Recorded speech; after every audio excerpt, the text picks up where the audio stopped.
Débuté depuis plusieurs mois maintenant, le travaux de réhabilitation de l'avenue Ngungandu touche pratiquement à sa fin. Peu à peu, cette partie de la ville de Kolwezi est en train de redorer son blason terni. Cédar Moukaba, coordonnateur des terrassements de l'entreprise Mouska, donne de plus amples explications en ce qui concerne l'avancement des travaux.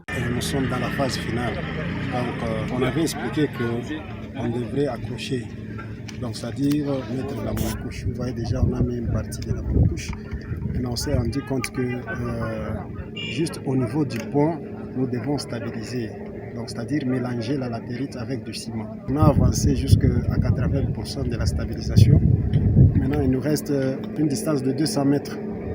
Comme ça, on en finisse avec la stabilisation. Aussitôt terminé avec la stabilisation, directement, on fait l'accrochage sur toute la distance.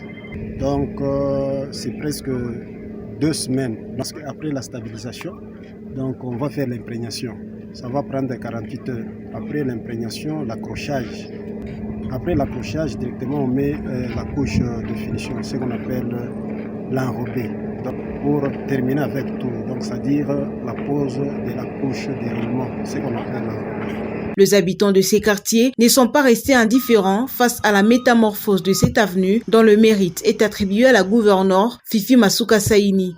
Na tunampikia akisanti kwa hii kazi yenyewe inakuwa parce que hii fashi kwake ya erosion tellement ya munene sana na leo panakuwa passage na shukuru tu presque Mungu. Sous les financements propres du gouvernement provincial, l'entreprise Mouska compte finaliser ses travaux de réhabilitation de l'avenue Ngungandu dans près de 2 semaines afin de réaliser la vision du chef de l'État Félix Antoine Tshisekedi Tshilombo, celle de voir un Congo complètement développé.